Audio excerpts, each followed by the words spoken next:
I'm so excited. My name is Michelle Warren. I'm a part of the Welcome team, and I'm here from Denver, Colorado. It's snowy out, and I'm just so grateful for the opportunity to take some time out of our day to invite a couple of our friends to talk a little bit about some border stuff.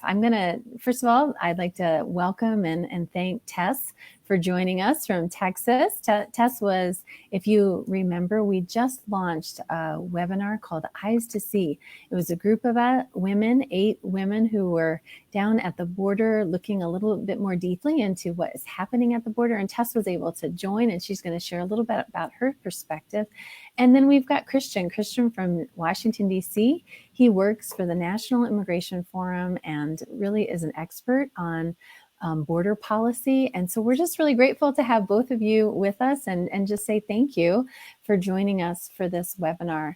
Right now, we are going to turn it over to Tess, but before I do, just to let you know a little bit about the structure, we're going to hear a little bit about border, but then we're going to open it up for some questions. And so you may have come saying, I'm so glad we're having this webinar.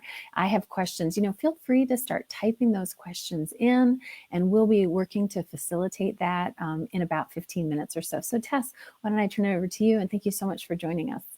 Yes, thank you for having me. I am just so thankful to be here and really honored to get to share some of my personal experience at the border with you all. Something that's really been sticking in my head is actually something the mayor of McAllen said. And he said, what if we started looking at this as this is our hemisphere?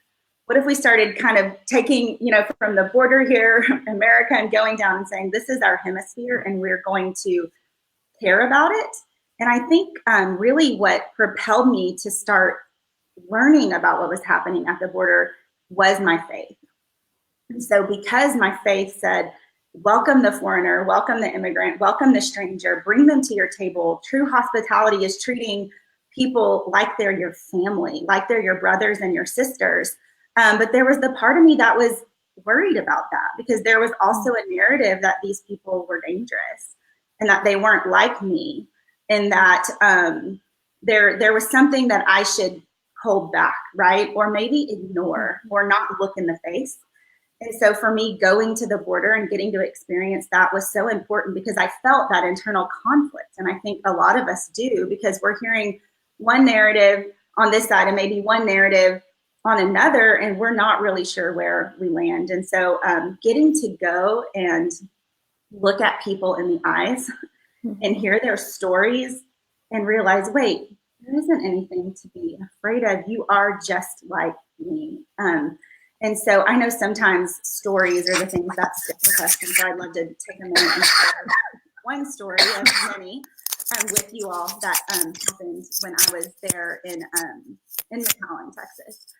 We were allowed to go into an ICE facility and meet with some of the people there. The people volunteered to sit with us and tell us their stories. And so there was one girl, she looked so young, and I just felt drawn to her. Her name was Juana, and I got to go over and sit with her, and I just asked her if she would share her story with me. And she told me she came to America when she was 14 years old with her family. And she fell in love when she was 18. And by the time she was 24, she had 2 daughters with her husband, who was undocumented, and she was as well.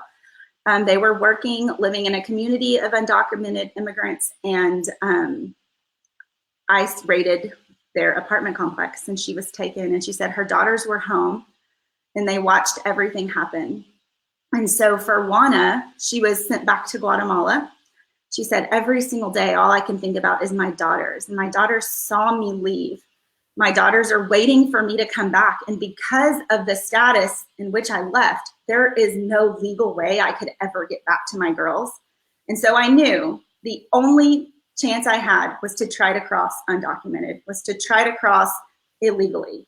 And she was caught. And so she had been in ICE detention for 3 months at this time. And she said, this is at least better, because my girls will know that I tried to get back to them. They'll always know that their mom tried to get back. And I think as a mother of 3 kids myself, my heart was shattered in that moment. And I looked at her and I felt like God, and it's kind of inspired me. Said, you're a really good mom. You are a really good mom, Juana. And you did what every mother would do. right? And so the legalities of it all kind of went away when you see the humanity. And I think that's what Eyes to See is about. And I think that as followers of Jesus, that's what we're about, right? Is being given eyes to see the person in front of us in their story. I did not care that she tried to cross undocumented or that she came when she was 14 undocumented. I saw her in that moment and said, she is worthy of a life lived with her family. Is there not a way to make this possible for her, right? Was there not a way when she was 14 and living and contributing, a way to make things possible for her to stay legally? Because that's what she ultimately wanted. And so I don't know, I hope that that sticks with you. I hope that that eyes to see moment, right? Maybe you don't get to meet Juana, but you can hear stories like hers, and you can watch our little documentary and lean in and listen.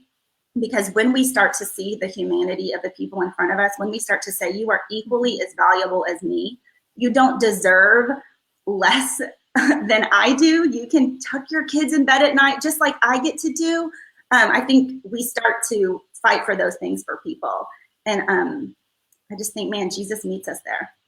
No, that is so good. You know, even just listening to you share a little bit of your story reminds me of some of the conversations I had and just the opportunity to speak with mothers that were so brave, wanting to really create a safe opportunity forward for their families. And, you know, our trip was not just a humanitarian, seeing the humanity of people, although that was really, really important, but it also was a bit of fact finding. You know, we wanted to learn. We were able to, and Eyes to See doesn't give us that big of a scope because we couldn't bring video into the processing center. So it was just some still shots, but we were able to be in a detention center, etc. And so one of you know, it was just great to learn, I guess is all I'm trying to say, from both people who are a part of Customs and Border Patrol, you know, as well as those who were in the facilities. And I'm really grateful that we have Christian. So Christian, we are just so grateful to have you. I mean, how often do you run into somebody who is a border security and border, you know, policy expert? And so thank you for joining us. And we look forward to learning and just listening a little bit about our southern border and maybe some policies and things that you think what we would want to learn. We sure hear about it a lot in the news. And so we're really grateful to learn some more. So I'll turn it over to you. Yeah, well, thank you a lot, Michelle. And you know, I'm originally from Texas, which I think is my best quality overall. Um, but you know, growing up in Texas and then the last few years, border security comes up in the news a lot. And I think it comes up without a lot of context. So I just wanted to take a little bit of time to go a little bit more into detail into what border security means. So in general, when people say border security, and by people I mean politicians or journalists, they're basically referring to a combination of efforts to oversee and manage the border. And so the term border security includes physical barriers, like a fence or a wall. They include Border Patrol agents, the personnel law enforcement agents that we have across the US-Mexico border. And they include ports of entry. These are the ports through which legal trade and commerce and tourists pass through every day to come to the US from Mexico or from Canada or any other country. And finally, the fourth part of border security is technology. And by technology, I mean technology like drones that are stationed in remote areas of the border, far away from the cities, camera surveillance systems, and even sensors that can tell when a person is crossing illegally, and they alert the Border Patrol to come and figure out what's happening. And so people sometimes might use border security, and they may be referring to one thing like a border wall or border patrol agents. But in truth, border security is this big term that encompasses a lot of different policies.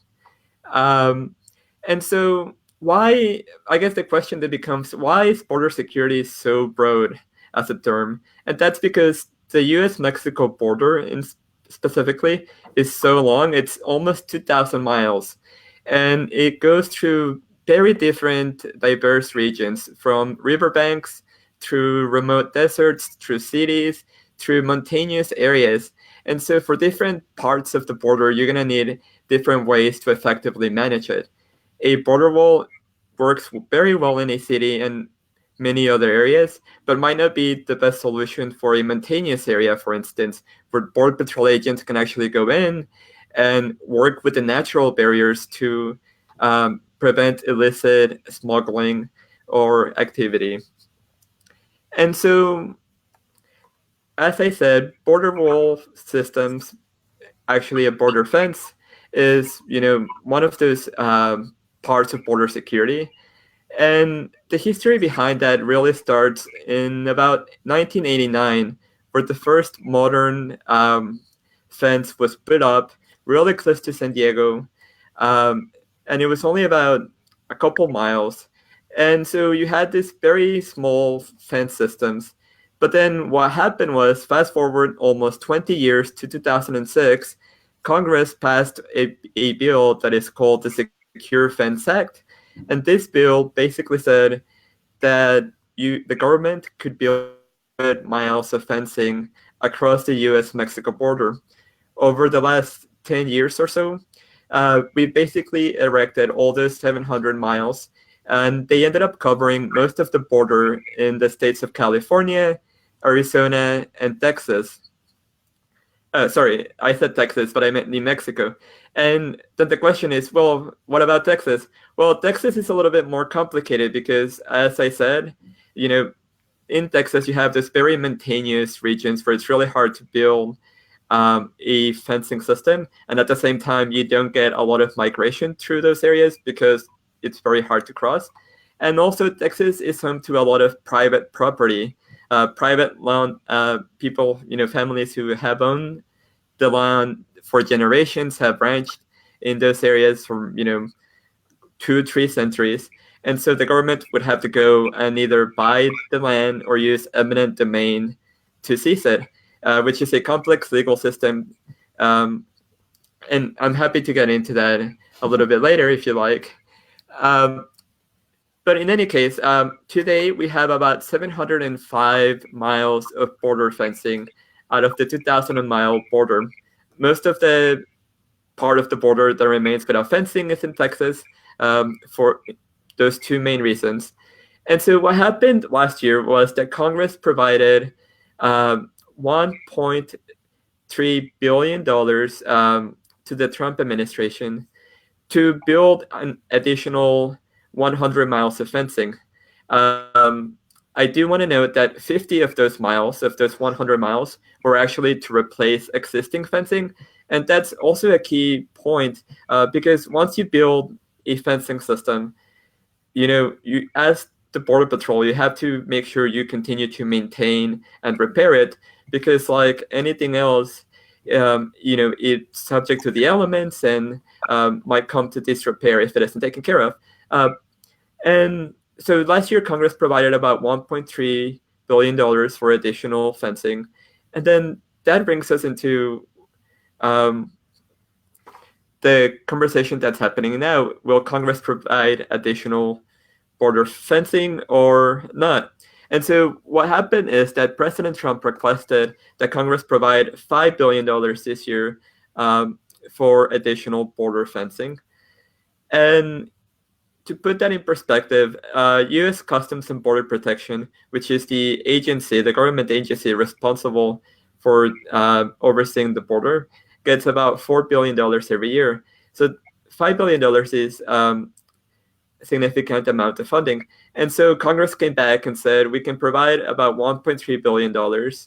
And there was a disagreement, and that's essentially led to the impasse that has resulted in the government shutdown. Sure. I do want to note that the $1.3 billion that Congress has proposed is mostly coming from the House, which, as I'm sure we all know now, is a Democratic House. So I think also the party differences come into play. And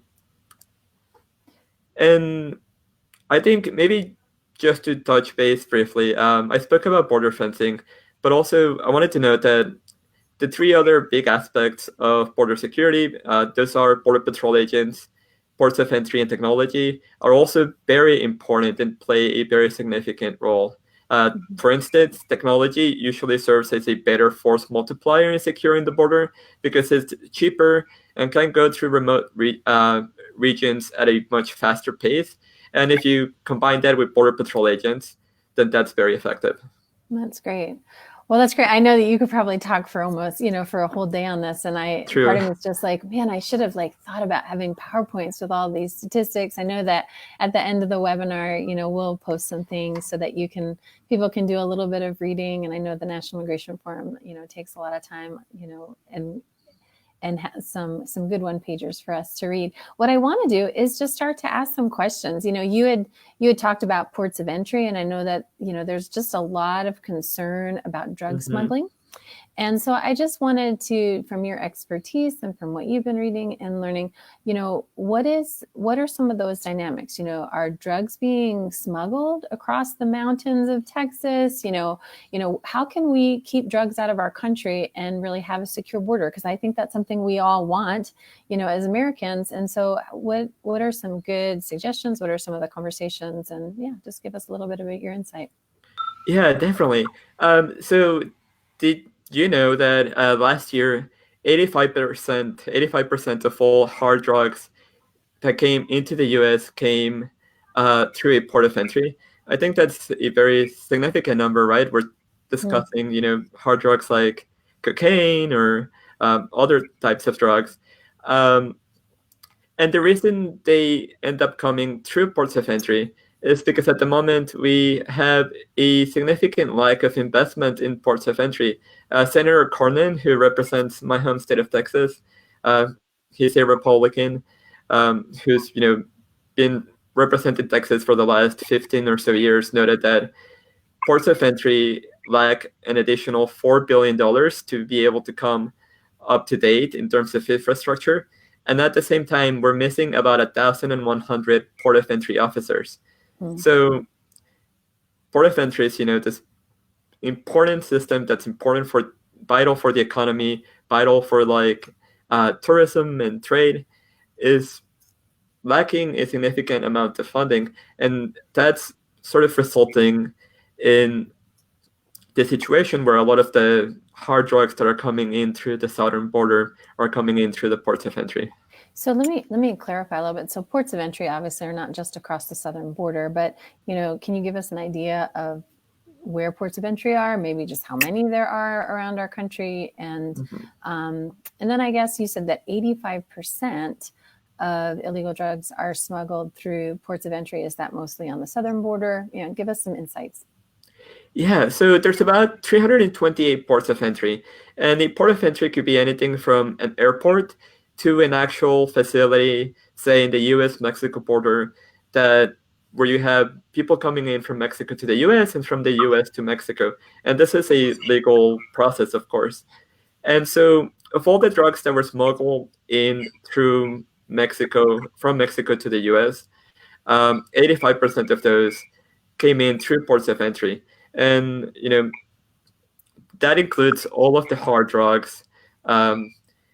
And so it's a very, significant lack of investment in funding that's fueling this unfortunate statistic. And so what we're trying to do here at the forum and working with members of Congress is to find a way to be able to provide additional funding for ports of entry, because that's a very important part of the border security dynamic. Thank you. So there's a lot of conversation about all the violence that's across the border. I don't know, Tess, if you remember that lunch that we had with the mayor of McAllen, and I don't know if there's any feedback that or insights that you remember, but I did, before we go into the question just around the violence, there's a question, from Robbie, that's one of our viewers, that's asking, is there actual violence occurring at the borders that we're hearing? But, before we get into maybe the statistics or more specifics from Christian, Tess, do you have any things that you might want to share from that one lunch, or thoughts or perspectives from your experience?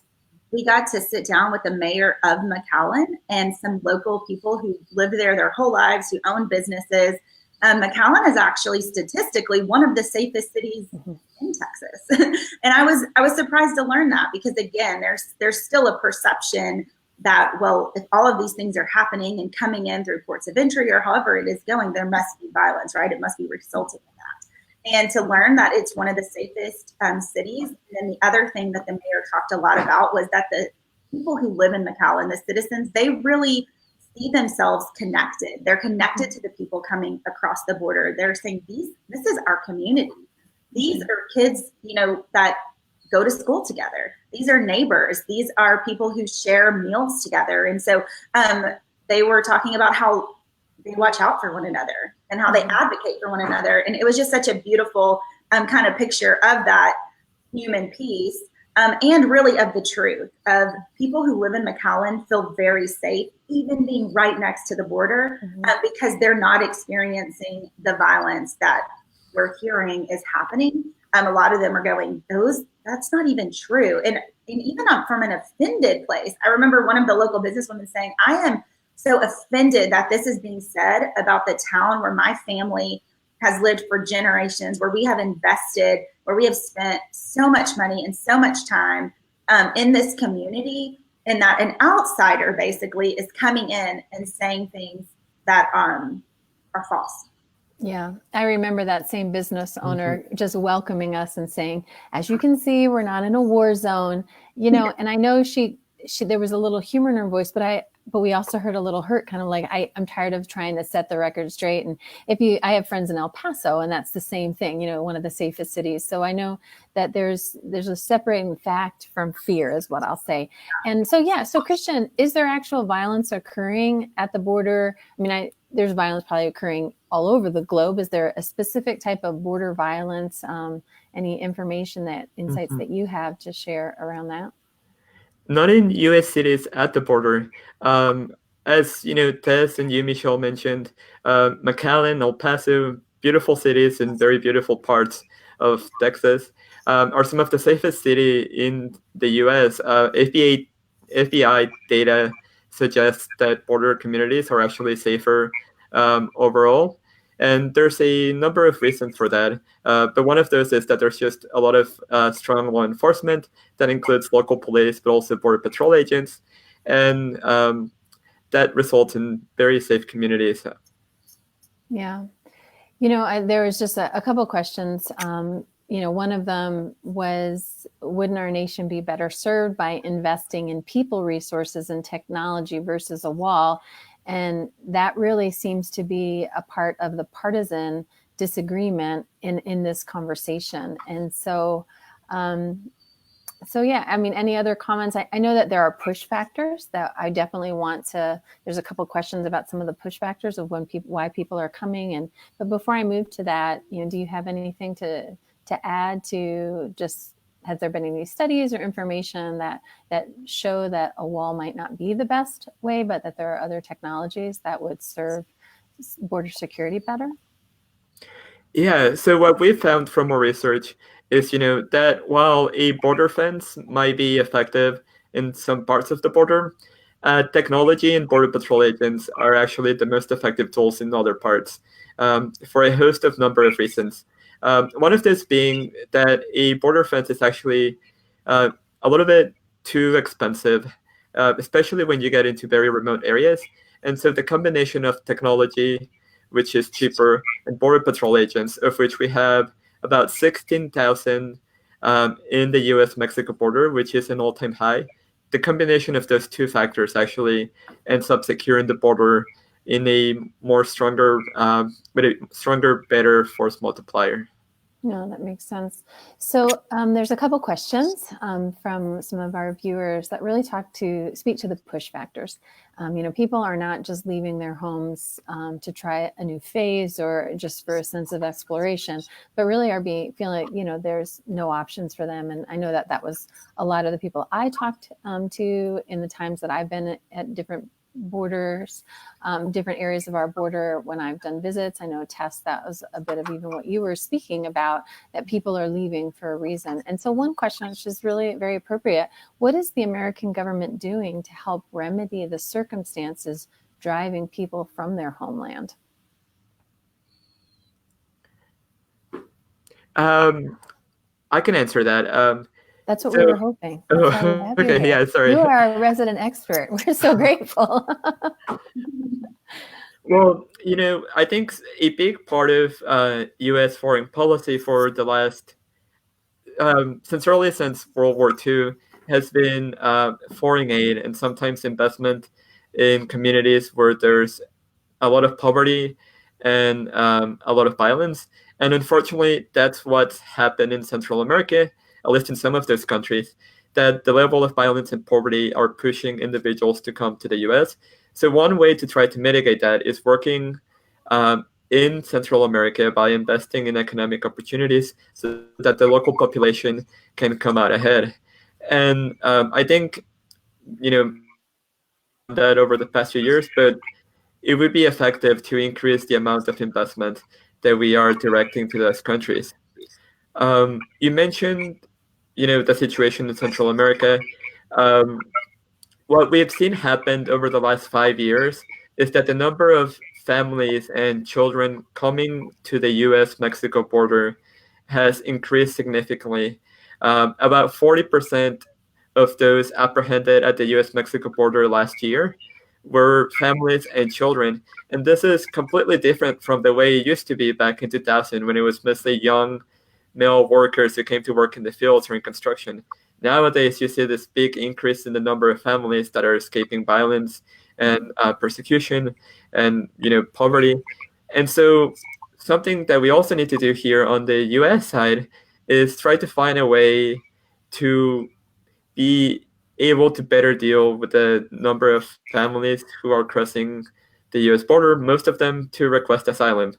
I think, Tess, Michelle, you can speak to this, but in my conversations with some of the Border Patrol agents, one thing that I've been most surprised by is the fact that these law enforcement officers who joined the Border Patrol to protect and secure the US, by interacting and having to apprehend and process families and children, they're basically becoming caretakers, a role completely different from the one that they were trained. And these Border Patrol agents, they're good people, hard workers.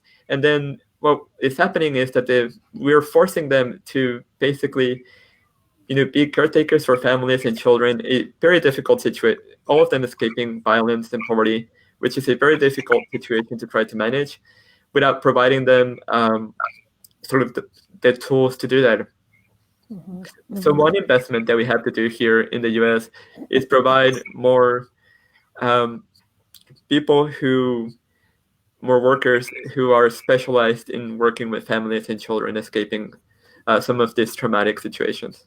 No, you are spot on. I know that was my experience. I think that was kind of what they were saying is they have all of this military gear and they're very trained for some really challenging interactions, and really they need social workers to help and people to build bridges, because it is people that are trying to leave. One very specific question, which we may not be able to address today, but I want to at least put it out there, because I know that I'm always trying to learn more, and I know that there are conversations, and I'll just sort of read it out loud. I know that we usually want to end at 11:30, but I'm going to push us just a little bit more into time, so maybe we can at least touch on this. But also just to know that, Christian, we may need you to help direct us to some more resources so that we can learn. But Jessica asks, I've heard it implied the gang problems in El Salvador were created or made worse because of decisions made by the US government in the 80s. And she asks, where can she find more information? And that would be great for you to direct us, but I don't know if you maybe even have something that you would want to comment on. I don't want to stop us for time if you've got some things to share, but then definitely please point us to good resources so we can all learn. That's a very good question. I can't think of any resources off the top of my head, but I know there's some academic articles looking back into the history of El Salvador and U.S. relationships, precisely, and especially in the 1980s, where I think that conflict happened and the comment that leads to that conflict. So let me do a little bit of digging, and if we can share what I come up with Jessica and also any other viewers that are interested. I think that'd be a very good idea. Yeah, I definitely want to at least have a welcoming posture, even on these webinars. We are always learning, and things are dynamic and changing. And so whether you have questions, you want to respond to an email or on our Facebook page, or you join us for the webinar, like I said, we want to help. And when we don't know the answers, we have friends and collaborators and partners, and we want to learn alongside you. So thank you for asking those questions, and we will, work to get some good answers.